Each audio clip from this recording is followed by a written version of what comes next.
Thank you very much. Thank you very much, please. Great honor. मैं भारत के प्रधानमंत्री अपने मित्र नरेंद्र मोदी का स्वागत करते हुए एक्साइटेड हूँ। व्हाइट हाउस में वापस आते हुए हमने यहाँ और भारत में बहुत समय बिताया है और वह एक बहुत ही खास व्यक्ति है।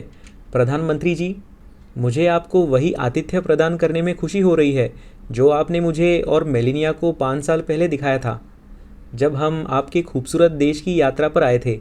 यह विश्वास करना कठिन है कि इतने लंबे समय पहले, और ऐसा लग रहा है जैसे कल ही की बात हो, हमने 1,29,000 सीट्स वाले क्रिकेट स्टेडियम का इनॉग्रेशन किया था।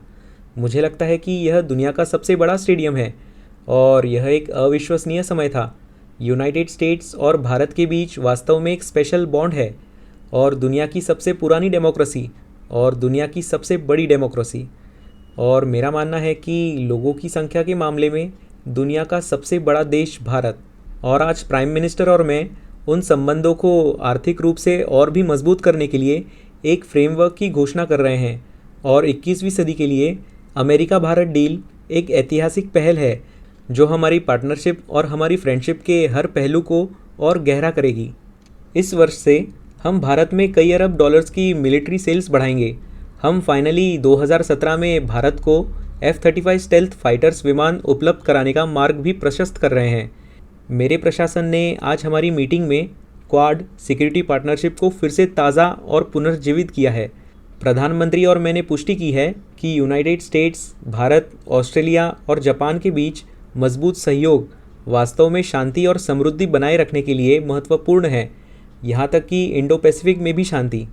इसके अलावा यूनाइटेड स्टेट्स और भारत पहले की तरह एक साथ मिलकर काम करेंगे ताकि कट्टरपंथी इस्लामी आतंकवाद के खतरे का सामना किया जा सके, जो एक्चुअल में पूरी दुनिया के लिए खतरा है। आज मुझे यह घोषणा करते हुए खुशी हो रही है कि मेरे प्रशासन ने 2008 के मुंबई आतंकवादी हमले के साजिशकर्ताओं और दुनिया के सबसे बुरे लोगों में से एक को भारत में न्याय का सामना करने के लिए हैंडओवर करने की मंजूरी दे दी है। इसलिए वह न्याय का सामना करने के लिए भारत वापस जा रहा है। जैसे जैसे हम अपनी डिफेंस पार्टनरशिप को गहरा करेंगे, हमारे इकोनॉमिक संबंध भी मजबूत होंगे और हमारे व्यापारिक संबंधों में अधिक निष्पक्षता आएगी और आदान प्रदान बढ़ेंगे, सद्भावना के संकेत के रूप में। प्रधानमंत्री मोदी ने हाल ही में भारत के अनुचित बहुत मजबूत टैरिफ में कटौती की घोषणा की है जो भारतीय बाजार में अमेरिकी पहुंच को सीमित करते हैं, और वास्तव में यह एक बड़ी समस्या है, मुझे कहना होगा। अमेरिका भारत ट्रेडिंग रिलेशंस में एक डील पर हस्ताक्षर करने के लक्ष्य के साथ, और हम चाहते हैं, वास्तव में हम एक निश्चित लेवल की प्लेइंग फील्ड चाहते हैं जिसके बारे में हम एक्चुअल में सोचते हैं कि हम इसके हकदार हैं, और वह भी निष्पक्षता से। इसलिए हम इस पर बहुत मेहनत करने जा रहे हैं और हम ऑयल और गैस LNG की सेल्स के साथ भारत में शॉर्टेज के अंतर को बहुत आसानी से पूरा कर सकते हैं जो हमारे पास दुनिया में किसी से भी अधिक है। प्रधानमंत्री और मैं एनर्जी पर एक महत्वपूर्ण एग्रीमेंट पर भी पहुंचे जिससे यूनाइटेड स्टेट्स भारत का ऑयल और गैस का लीडिंग सप्लायर बन जाएगा। उम्मीद है कि यह न्यूक्लियर US इंडस्ट्री के लिए इनोवेटिव डेवलपमेंट में नंबर 1 सप्लायर होगा। भारत US न्यूक्लियर टेक्नोलॉजी का स्वागत करने के लिए अपने कानूनों में सुधार कर रहा है जो कि भारतीय बाज़ार में हाईएस्ट लेवल पर है।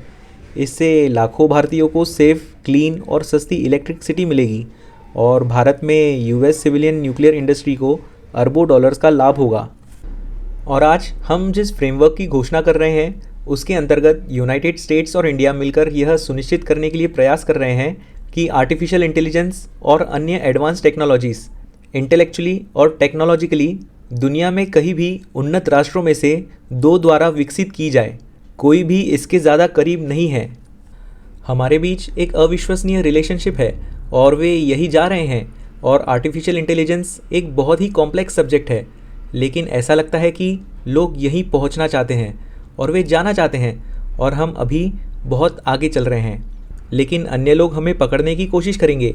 मुझे नहीं पता, अगर वे ऐसा करने में सक्षम होने जा रहे हैं तो हम इसे उपलब्ध कराने जा रहे हैं। हम बहुत अधिक मात्रा में इलेक्ट्रिसिटी उपलब्ध कराने जा रहे हैं। हम इलेक्ट्रिसिटी खरीदने वाले लोगों को अपने स्वयं के electric plants, electric generation plants बनाने की अनुमति देंगे, और हमने अपने देश में ऐसा कभी नहीं किया है, लेकिन हम इसे बहुत जल्द पूरा करने जा रहे हैं। ली जेल्डॉन और उनका समूह बहुत तीव्र रूप से अप्रूवल प्राप्त करने जा रहा है और हम इसे नेशनल इमरजेंसी कह रहे हैं और यह एग्जैक्टली ऐसा ही है। इसलिए हम एआई या आर्टिफिशियल इंटेलिजेंस के क्षेत्र में टॉप पर बने रहेंगे। मुझे लगता है कि आने वाले लंबे समय तक और हम इस पर भारत और अन्य देशों के साथ मिलकर काम करने जा रहे हैं, लेकिन अभी हम काफ़ी हद तक लीडर हैं। फाइनली हम इतिहास के सबसे महान ट्रेड रूट्स में से एक का निर्माण करने में मदद करने के लिए एक साथ काम करने के लिए सहमत हुए हैं। यह भारत से इज़राइल, इटली और आगे यूनाइटेड स्टेट्स तक जाएगा, जो हमारे पार्टनर्स को पोर्ट्स, रेलवेज़ और समुद्र के नीचे केबल से जोड़ेगा। यह एक बड़ा विकास है। इसमें बहुत सारा पैसा खर्चा होने वाला है और हमने पहले ही कुछ खर्च कर दिया है, लेकिन हम डेवलप बने रहने और लीडर बने रहने के लिए बहुत अधिक खर्च करने जा रहे हैं। मुझे यह बताते हुए खुशी हो रही है कि आज की घोषणाओं के साथ यूनाइटेड स्टेट्स और भारत के बीच मित्रता सबसे मजबूत है। मेरा मानना है कि यह पहले कभी नहीं रही है। मुझे लगता है कि हमारा संबंध दोनों देशों के दो लीडर्स के बीच अब तक का सबसे अच्छा संबंध है और यह कहना सम्मान की बात है। मैं अब प्रधानमंत्री को कुछ शब्द कहने के लिए आमंत्रित करना चाहूँगा और फिर हम कुछ प्रश्न लेंगे और हम आप सभी की यहाँ उपस्थिति की सराहना करते हैं। Thank you very much. We'll take some questions, and we appreciate you all being here. Thank you very much. Thank you very much.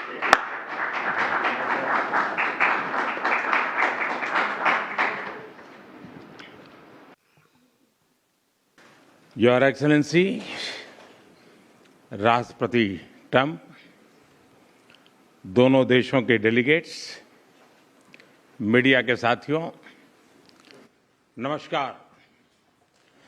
सबसे पहले मैं मेरे प्रिय मित्र राष्ट्रपति ट्रंप को मेरे शानदार स्वागत और आतिथ्य सत्कार के लिए हार्दिक आभार व्यक्त करता हूं। राष्ट्रपति ट्रंप ने भारत और अमेरिका संबंधों को अपने नेतृत्व से संजोया है, जीवंत बनाया है।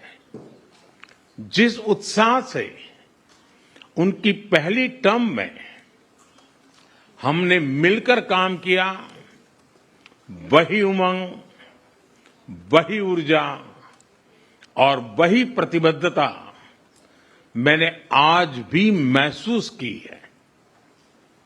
आज की चर्चाओं में उनके पहले टर्म में हमारी उपलब्धियों का संतोष और गहरे आपसी विश्वास का सेतु था।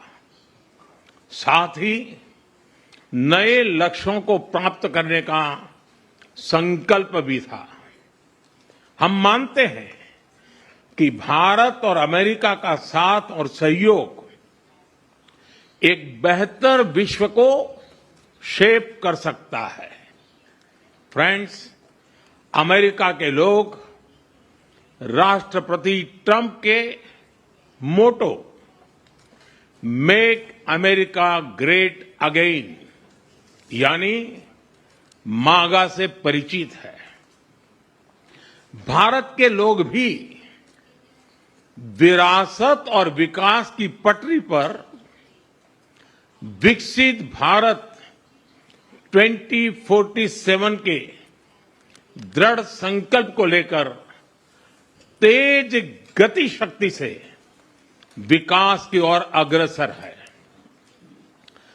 अमेरिका की भाषा में कहूं तो विकसित भारत का मतलब मेक इंडिया ग्रेट अगेन यानी मिगा। जब अमेरिका और भारत साथ मिलकर काम करते हैं यानी मागा, मागा प्लस मिगा, तब बन जाता है मेगा पार्टनरशिप फॉर प्रॉस्पेरिटी। और यही मेगा स्पिरिट हमारे लक्ष्यों को नया स्केल और स्कोप देती है। फ्रेंड्स, आज हमने द्विपक्षीय व्यापार को 2030 तक 2 गुना से भी अधिक बढ़ाकर $500 बिलियन तक पहुंचाने का लक्ष्य निर्धारित किया है। हमारी टीमें एक पारस्परिक लाभकारी ट्रेड एग्रीमेंट को शीघ्र संपन्न करने पर काम करेगी। भारत की ऊर्जा सुरक्षा सुनिश्चित करने में हम ऑयल तथा गैस ट्रेड को बल देंगे। ऊर्जा इंफ्रास्ट्रक्चर में निवेश भी बढ़ेगा। न्यूक्लियर एनर्जी क्षेत्र में हमने स्मॉल मॉड्यूलर रिएक्टर्स की दिशा में सहयोग बढ़ाने पर भी बात की। फ्रेंड्स, भारत की डिफेंस प्रिपेयर्डनेस में अमेरिका की महत्वपूर्ण भूमिका है। स्ट्रैटेजिक और ट्रस्टेड पार्टनर के नाते हम जॉइंट डेवलपमेंट, जॉइंट प्रोडक्शन और ट्रांसफर ऑफ टेक्नोलॉजी की दिशा में सक्रिय रूप से आगे बढ़ रहे हैं। आने वाले समय में भी नई टेक्नोलॉजी और इक्विपमेंट हमारी क्षमता बढ़ाएंगे। हमने autonomous systems industry alliance launch करने का निर्णय लिया है। अगले दशक के लिए डिफेंस कोऑपरेशन फ्रेमवर्क बनाया जाएगा। डिफेंस इंटरऑपरेबिलिटी, लॉजिस्टिक्स, रिपेयर और मेंटेनेंस भी इसके मुख्य भाग होंगे। फ्रेंड्स, 21वीं सदी टेक्नोलॉजी ड्रिवन सेंचुरी है। लोकतांत्रिक मूल्यों में विश्वास रखने वाले देशों के बीच टेक्नोलॉजी क्षेत्र में करीबी सहयोग पूरी मानवता को नई दिशा, शक्ति और अवसर दे सकता है। भारत और America artificial intelligence, semiconductors, quantum, biotechnology तथा टेक्नोलॉजीज में मिलकर काम करेंगे। आज हमने ट्रस्ट यानी transforming relationship utilizing strategic technology, उस पर सहमति बनाई है। इसके अंतर्गत क्रिटिकल मिनरल, एडवांस मटेरियल और फार्मास्यूटिकल की मजबूत सप्लाई चेन्स बनाने पर बल दिया जाएगा। लिथियम और रेयर अर्थ जैसे स्ट्रेटेजिक मिनरल के लिए रिकवरी और प्रोसेसिंग इनिशिएटिव्स लॉन्च करने का भी निर्णय लिया है।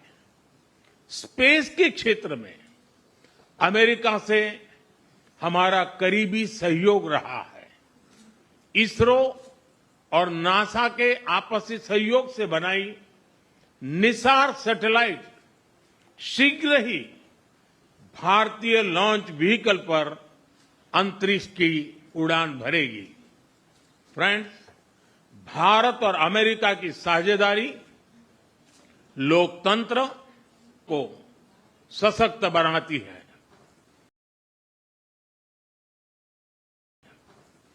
इंडो पैसिफिक में शांति, स्थिरता और समृद्धि को बढ़ाने के लिए हम मिलकर काम करेंगे।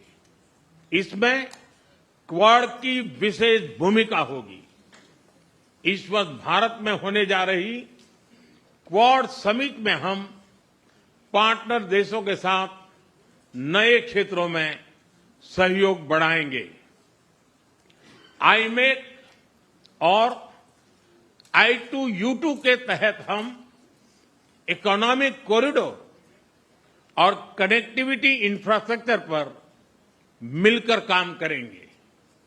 आतंकवाद के खिलाफ लड़ाई में भारत और अमेरिका दृढ़ता से साथ खड़े रहे हैं। हम सहमत हैं कि सीमा पार आतंकवाद के उन्मूलन के लिए ठोस कार्रवाई आवश्यक है और मैं राष्ट्रपति जी का आभारी हूं कि उन्होंने 2008 के जिसने भारत में नरसंहार किया था उस मुजरिम को अब भारत के हवाले करने का निर्णय किया है। भारत की अदालतें उचित कार्यवाही करेंगी। फ्रेंड्स, अमेरिका में रहने वाला भारतीय समुदाय हमारे संबंधों की महत्वपूर्ण कड़ी है। हमारे पीपल टू पीपल टाइज को और गहरा करने के लिए हम शीघ्र ही लॉस एंजलिस और बोस्टन में भारत के नए कॉन्सुलेट खोलेंगे। हमने अमेरिका की यूनिवर्सिटीज और शिक्षा संस्थानों को भारत में ऑफशोर कैंपस खोलने के लिए निमंत्रण दिया है। राष्ट्रपति ट्रंप आपकी मित्रता और भारत के लिए दृढ़ प्रतिबद्धता के लिए मैं आपका आभार व्यक्त करता हूं। भारत के लोग तो 2020 की आपकी यात्रा को आज भी याद करते हैं और उम्मीद करते हैं कि राष्ट्रपति ट्रंप एक बार फिर उनके पास आएंगे। 140 करोड़ भारतवासियों की ओर से मैं आपको भारत आने के लिए आमंत्रित करता हूं। बहुत बहुत धन्यवाद। Thank you very much.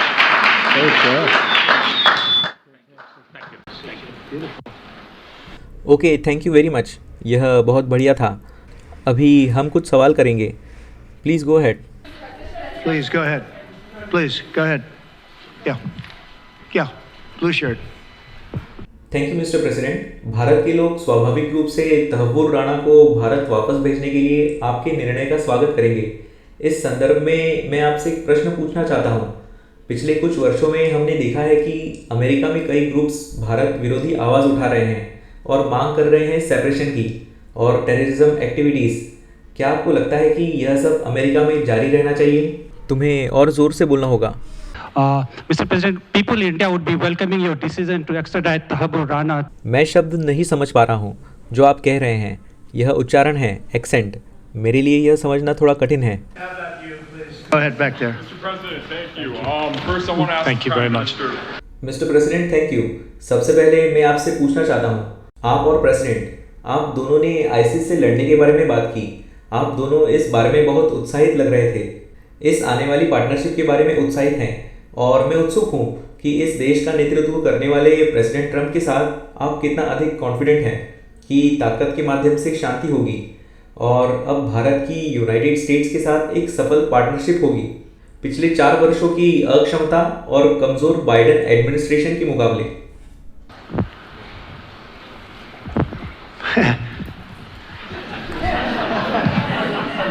यह आपका प्रश्न है, लेकिन मैं इसका उत्तर दूंगा। मैं आपसे सहमत हूँ।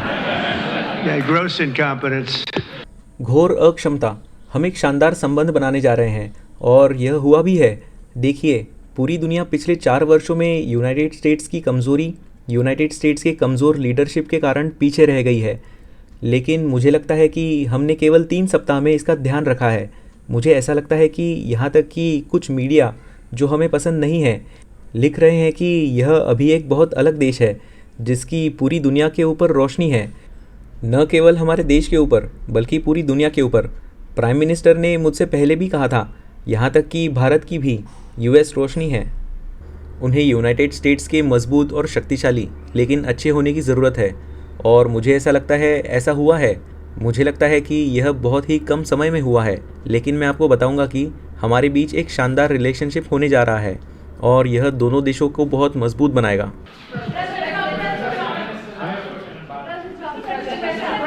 Yes, go ahead, please.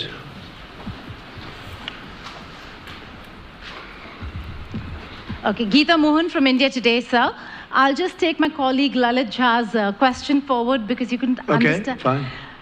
सवाल इस तथ्य के बारे में है कि आपने तहव्वुर राणा को वापस भेजने का फैसला किया है। बहुत बहुत धन्यवाद। भारत उसे वापस लाने के लिए, उसे न्याय के कटघरे में लाने के लिए इंतजार कर रहा है।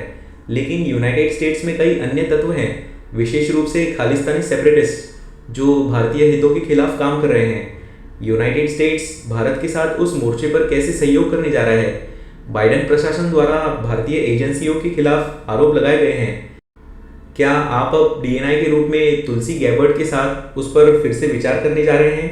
Are you going to relook that with Tulsi Gabbard as DNI now? मुझे नहीं लगता कि भारत का बाइडेन प्रशासन के साथ बहुत अच्छा संबंध था। बाइडेन ने उन्हें तेल और गैस नहीं बेचा, जिस पर विश्वास करना कठिन है क्योंकि यह एक अच्छा ट्रेड था। और बहुत सी चीज़ें हुई जो भारत और बाइडेन प्रशासन के बीच बहुत उचित नहीं थी। लेकिन जैसा कि आपने कहा कि हम एक बहुत ही हिंसक व्यक्ति को दे रहे हैं, मुझे ऐसा लगता है।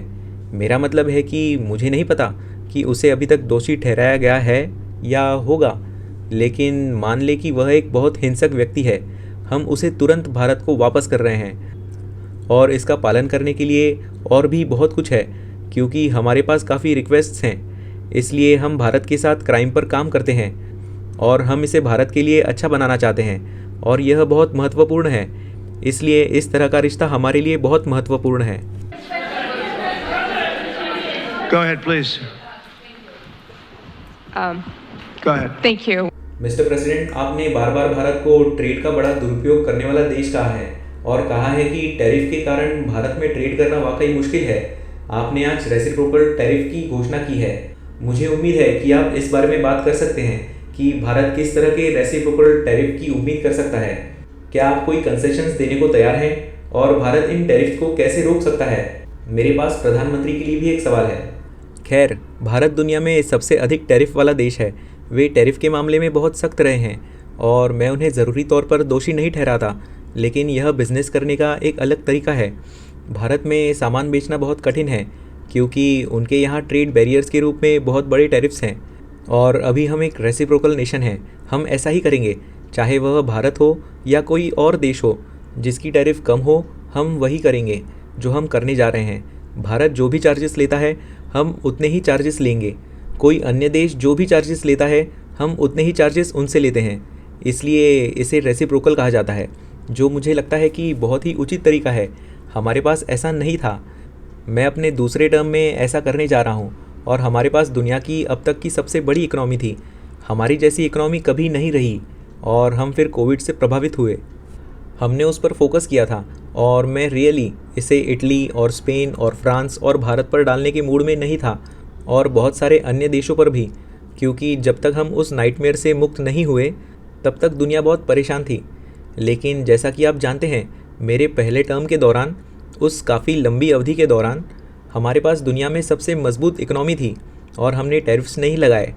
हम रेसिप्रोकल टैरिफ्स लगा सकते थे, लेकिन मैंने निर्णय लिया, मानवीय आधार पर उन्हें नहीं लगाने का निर्णय लिया, क्योंकि इस तथ्य के कारण कि दुनिया भर में बहुत पीड़ा थी। आखिरी चीज़ जिसके बारे में हमें बात करने की आवश्यकता थी वह थी ट्रेड प्रॉब्लम्स। लेकिन अब हम करते हैं, हम कर रहे हैं। हम अपने देश के लिए एक शानदार भविष्य देखते हैं। हमें लगा कि अब 45 या 50 साल के दुरुपयोग के बाद फाइनली समय आ गया है कि हम कुछ कर सकें। और यह सिर्फ भारत के लिए नहीं है, यह बहुत सारे देशों में से एक है। यूरोपीय संघ हमारे लिए बहुत कठिन है, बहुत बहुत कठिन है। वे हमारी कंपनीज़ पर उस लेवल पर टैक्स लगाते हैं जो पहले कभी किसी ने नहीं देखा। वे बहुत सारी चीज़ों का फ़ायदा उठाते हैं, इसलिए हम इससे खुश नहीं हैं। चीन निश्चित रूप से भयानक है और जब तक मैं प्रेसिडेंट था तब तक हमने कभी भी 10 सेंट भी नहीं लिया, लेकिन अब हमने चीन से सैकड़ों अरब डॉलर लिए हैं जब से मैं प्रेसिडेंट बना हूँ, पहले टर्म में। और अब हमें निष्पक्षता के एक मैकेनिज़्म के रूप में ऐसा करना होगा और यही मैंने किया है। और इसलिए हम भारत के साथ रेसिप्रोकल एग्रीमेंट कर रहे हैं। भारत जो भी चार्जेस लेता है हम उससे उतने चार्जेस लेते हैं। इसलिए स्पष्ट रूप से यह अब हमारे लिए उतना मायने नहीं रखता है कि वे क्या चार्जेस लेते हैं, क्योंकि वे जो भी चार्जेस लेते हैं। मैंने भारत के साथ और पहले टर्म में इस तथ्य के बारे में चर्चा की थी कि उनके चार्जेस बहुत अधिक थे और मैं कंसेशन प्राप्त करने में असमर्थ था। इसलिए हम इसे आसान तरीके से करने जा रहे हैं और हम बस यह कहने जा रहे हैं कि आप जो भी चार्जेस लेते हैं हम उनसे उतने ही चार्जेस लेते हैं, और मुझे लगता है कि यह यूनाइटेड स्टेट्स के लोगों के लिए उचित है, और मुझे लगता है कि यह वास्तव में भारत के लिए भी उचित है। ठीक है। Are you willing to make any concessions, sir? Any concessions? Go ahead, please. Ask to the A Prime question Minister, for the Prime please. Minister, please. Ask to the Prime Minister, please. Yes. Sorry.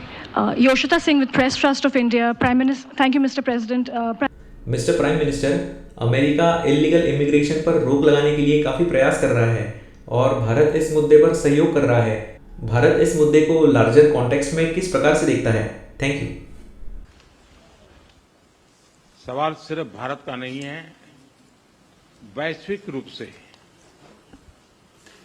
हम इस मत के हैं कि गैर कानूनी तरीके से जो लोग दूसरे देशों में होते हैं उनको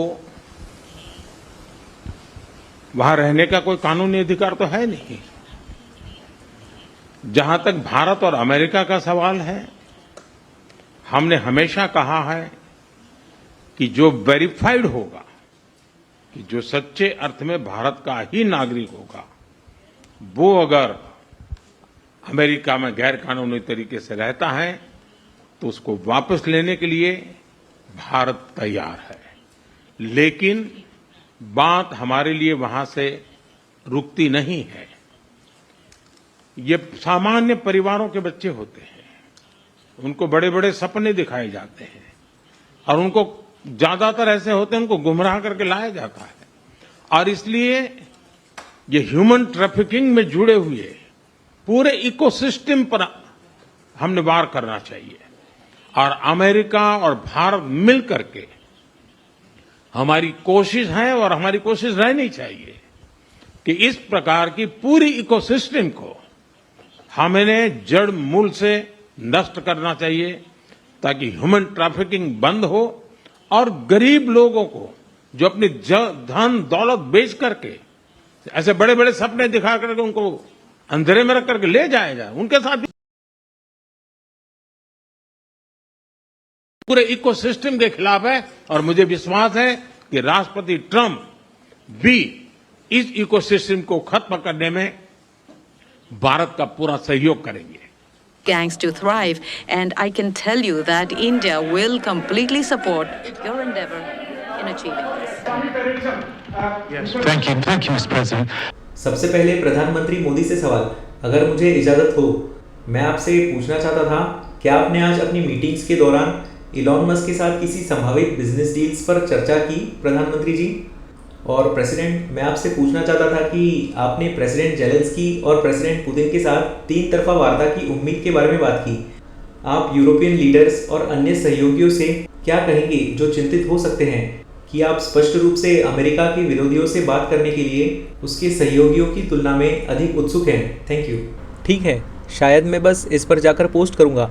हमने कुछ बातचीत की और हमने यूरोपीय संघ से कहा, हमने नाटो के लोगों से कहा कि वे बड़े पैमाने पर ओवरलैप करते हैं, आपको अधिक पैसा देना होगा क्योंकि हम जो कर रहे हैं वह अनुचित है। हम बहुत अधिक कर रहे हैं, प्रोबेबली $200 अरब अधिक यूक्रेन में जा रहे हैं, जिसका उपयोग यूक्रेन के लड़ने के लिए किया जा रहा है। और यूरोप ने वास्तव में धन के मामले में अपना वज़न नहीं उठाया है।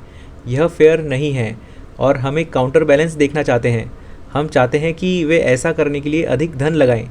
साथ ही कल प्रेसिडेंट पुतिन के साथ हमारी बहुत अच्छी बातचीत हुई और हमने प्रेसिडेंट जेलेंस्की के साथ भी दोनों मामलों में बहुत अच्छी बातचीत की, और मुझे लगता है कि हम कुछ करने में सक्षम होने जा रहे हैं।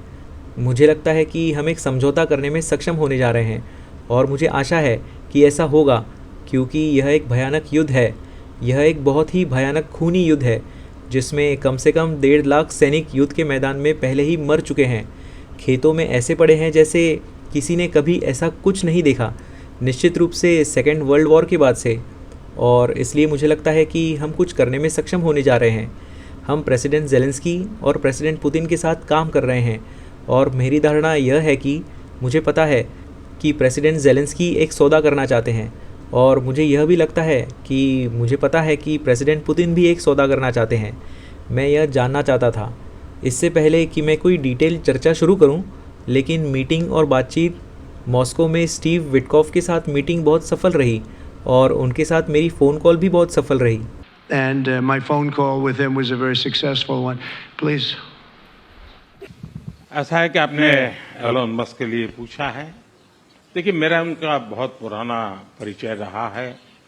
मैं प्रधानमंत्री भी नहीं था, जब मैं मुख्यमंत्री था तब से मेरा उनका परिचय है और आज वो एक पूरे परिवार के साथ, बच्चों के साथ मिलने के लिए आए थे और स्वाभाविक है कि एक पारिवारिक वातावरण में उनके साथ मेरी गपगोष्ठी हुई है। जहां तक डील का सवाल है, आपने जो प्रश्न पूछा है, मैं समझता हूं पूरी दुनिया में डील शब्द का कॉपीराइट एक ही व्यक्ति का है और उस व्यक्ति का नाम है Trump. The copyright, and that is one person who has a copyright for the word EV, and that is Trump.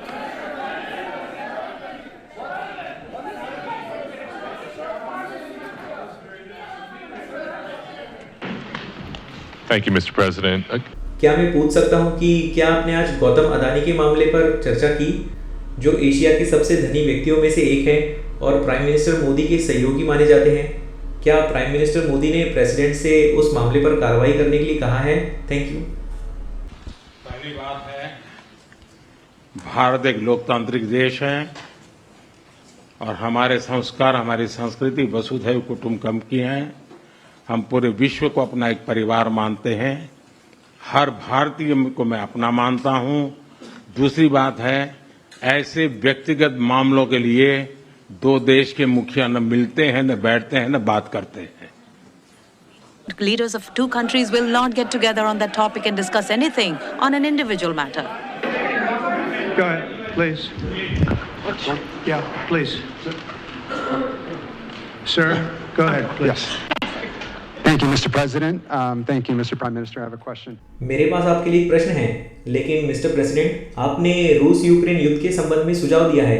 आपने कई बातें सुझाई हैं कि यूक्रेन को नाटो सदस्यता क्षेत्र का विचार छोड़ देना चाहिए, जिसे 2014 में रूस ने जब्त कर लिया था। रूस को क्या छोड़ना चाहिए?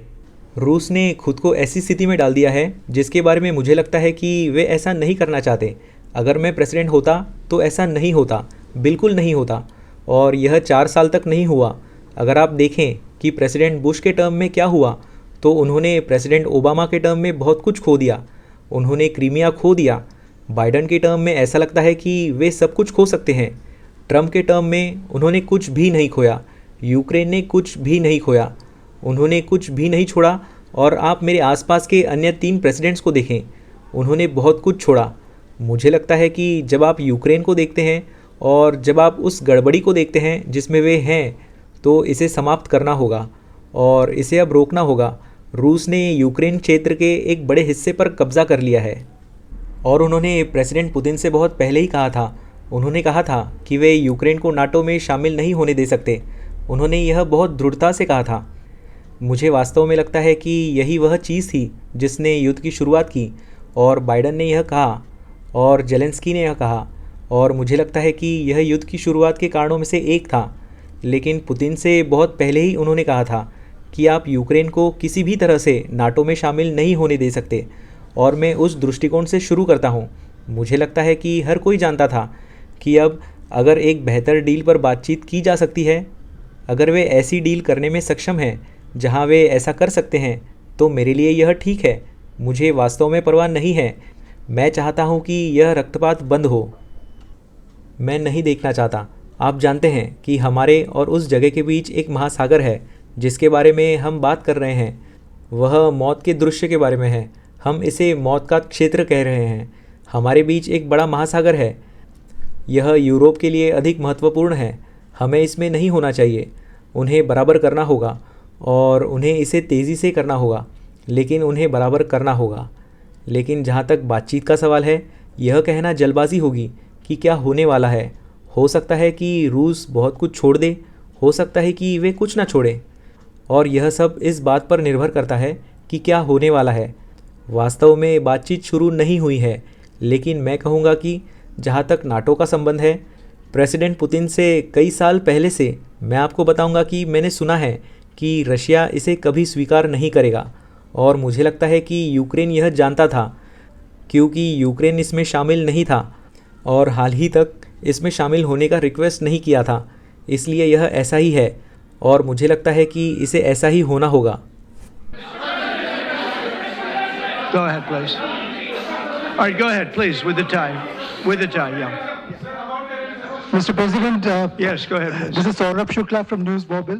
मिस्टर प्रेसिडेंट, आपने प्रधानमंत्री मोदी के बारे में एक कठोर नेगोशिएटर के रूप में बात की। आज कौन अधिक कठोर नेगोशिएटर है और टैरिफ के मामले में किसके पास बेहतर नेगोशिएटिंग टैक्टिक्स हैं?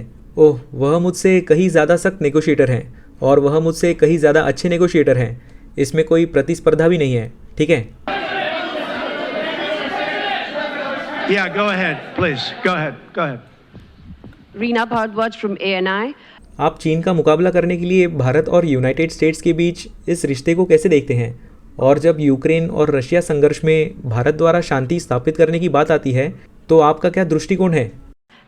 In the Ukraine and Russia conflict. खैर, मुझे लगता है कि चीन के साथ हमारे बहुत अच्छे संबंध होंगे। मैं प्रेसिडेंट जी के साथ बहुत अच्छे से मिला था। तब कोविड बहुत दूर की बात थी, लेकिन तब तक मैं प्रेसिडेंट जी के साथ बहुत अच्छे से मिला था। हम लीडर्स के रूप में बहुत करीब थे। मैं भोला नहीं बनना चाहता, लेकिन लीडर्स के रूप में मुझे लगता है कि हम बहुत करीब थे। और मुझे लगता है कि चीन दुनिया में एक बहुत ही महत्वपूर्ण खिलाड़ी है। मुझे लगता है कि वे यूक्रेन और रशिया के साथ इस युद्ध को ख़त्म करने में हमारी मदद कर सकते हैं। और मैं भारत को देखता हूँ, मैं सीमा पर कॉन्फ्लिक्ट्स देखता हूँ जो काफ़ी क्रूर है और मुझे लगता है कि वे जारी रहेंगी। अगर मैं मदद कर सकता हूँ तो मुझे मदद करना अच्छा लगेगा, क्योंकि इसे रोका जाना चाहिए। यह लंबे समय से चल रहा है और यह काफ़ी हिंसक है।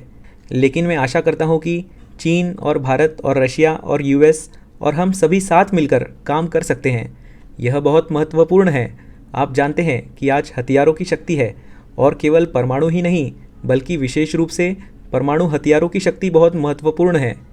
मैंने पहले कहा था कि मैंने अपने पहले टर्म में प्रेसिडेंट पुतिन के साथ दोनों देशों के डीन्यूक्लियराइजेशन के बारे में बहुत कंस्ट्रक्टिव बातचीत की थी और फिर हम किसी तरह के डील पर काम करने के बाद चीन जाने वाले थे और हम एक डील के दायरे में थे।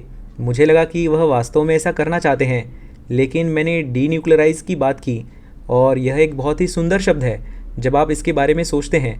दूसरे शब्दों में, इसे कम करना, क्योंकि उन हथियारों की शक्ति बहुत अधिक है। और मैंने प्रेसिडेंट जी से इस बारे में बात की थी और मुझे बहुत अच्छी प्रतिक्रिया भी मिली थी। वह एक बहुत मजबूत न्यूक्लियर पावर का निर्माण कर रहा है। वह अभी रशिया या यूनाइटेड स्टेट्स के बहुत करीब नहीं है, लेकिन वह जल्द ही होगा। मेरा मतलब है कि वह 4 या 5 साल की अवधि में पकड़ लेगा। लेकिन यह एक बड़ी बात होगी यदि हम सैन्य आधार पर कर सकें। हम इस वर्ष 900, मान लें कि $915 बिलियन सैन्य पर खर्च करने जा रहे हैं। युद्ध के बिना रूस 100 के करीब खर्च कर रहा था, लेकिन युद्ध के साथ मैं आपको नहीं बता सकता कि वे क्या खर्च कर रहे हैं, लेकिन वे बहुत खर्च कर रहे हैं। और चीन लगभग 400 से $450 बिलियन खर्च कर रहा है। हम $900 बिलियन से अधिक पर हैं और मैंने कहा कि यह वास्तव में समझ में नहीं आता है। हम एक दूसरे के खिलाफ पैसा खर्च कर रहे हैं और हम इस पैसे को बेहतर उद्देश्य के लिए खर्च कर सकते हैं यदि हम साथ मिलकर काम करें। और मैं आपको बताता हूँ कि मुझे लगता है कि ऐसा कुछ होगा। सबसे पहले जब मैं यहाँ से गया था, जैसा कि आप जानते हैं कि 4 साल पहले हमारे पास इज़राइल और मिडल ईस्ट नहीं था। हमारे पास 7 अक्टूबर जैसा डिज़ास्टर नहीं था। कुछ भी नहीं हो रहा था। ईरान कुछ भी करने नहीं जा रहा था, क्योंकि ईरान के पास उस समय ज़्यादा पैसा नहीं था। वे टूट चुके थे, वे पूरी तरह से टूट चुके थे। उनके पास हमास या हिजबुल्ला के लिए पैसा नहीं था और आपके पास यूक्रेन के साथ रशिया नहीं था, और ऐसा कभी नहीं हुआ होता। लेकिन अब मैं वापस आ गया हूँ और मेरे पास पूरी दुनिया में आग लगी हुई है, इसलिए मुझे आग बुझानी होगी। लेकिन आग बुझाने के बाद मैं चाइना से मिलने जा रहा हूँ और मैं रशिया से मिलने जा रहा हूँ, और हम देखेंगे कि क्या हम इसे कम कर सकते हैं। हम इसे सैन्य स्तर पर कम कर सकते हैं, खासकर जहाँ तक न्यूक्लियर का संबंध है। It pertains to nuclear, please.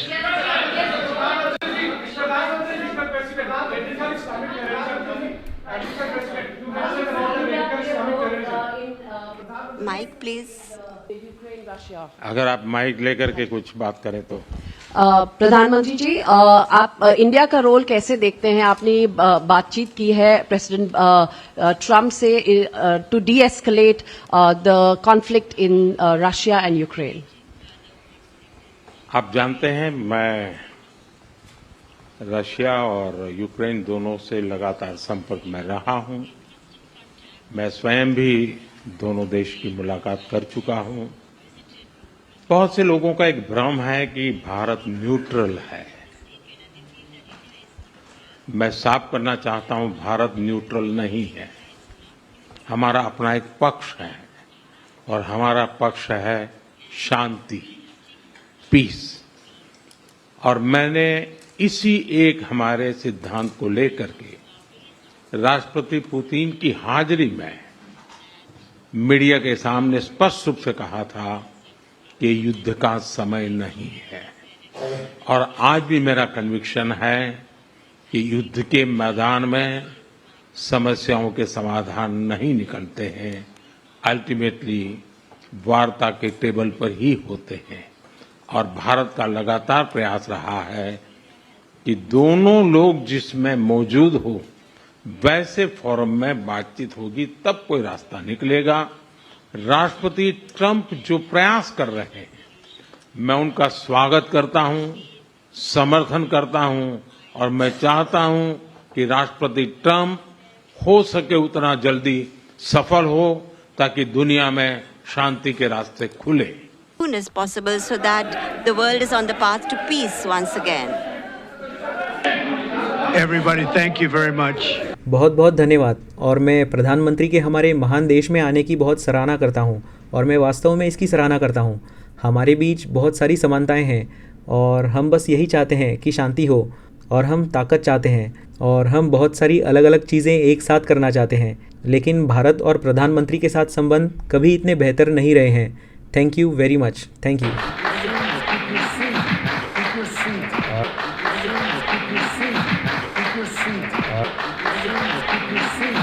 Take your seat.